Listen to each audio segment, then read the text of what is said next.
ગવી વાહ. આ દશેરા થઈ ને હા. તમક લાય અમાર ગવી મગ રિહાઈન ગઈ તી તમક લાય અને મનાવવા માટે જલેબી ને પાછો ફાફડા લાવ્યો.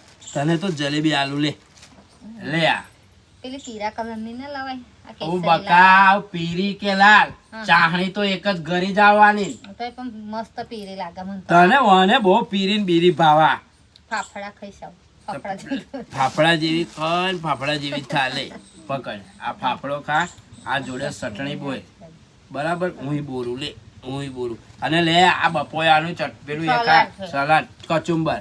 તમને ભૂલી જાઓ. પણ આ દશેરા દાડે એવું ચમ રાખ્યું છે કે જલેબી ને ફાફડા જ ખાવાના? રાવણ ને બહુ ભાવતું છે કે શું આવે એવું? એટલે જે હારું. અને પણ બીજી વાત કહું, આજે પાછી ગાંધી જયંતિ હોય ભેગી, સાચી વાત. ખબર તને? બે તહેવાર ઉજવે છે. બે તહેવાર ભેગા ઉજવી નાખ્યા. આપા ક્રાંતિકારી અને આ ગાંધીજી પાછું કશું કે રાવણ નું પાછું કશું કે હે એવું કઈક બધા આજે ટોરીઓ ને બોરીઓ બધું એવું મિલતા હતા. તમે ના વેલી? શાની દશેરાની સ્ટોરી? હા. બકા સ્ટોરી મેં મા કાલકાના ફોટાવાળી મેળી છે નહીં.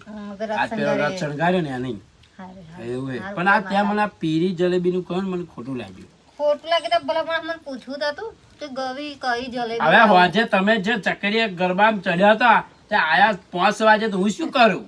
મજા આવી ગઈ ગાવાની. શું ગાવાની મજા આવી ગઈ. મજા અને ને તમે મજા. આયા હોત તો વધારે રોપ પડી જાત મને તો ખબર ગાવાની. એ વાત લે તો જય માતાજી મિત્રો જોયો ને હા. પીરી જલેબી લાયો નહીં અને લાલ લાયો તાકા પીરી લાવવાની હતી.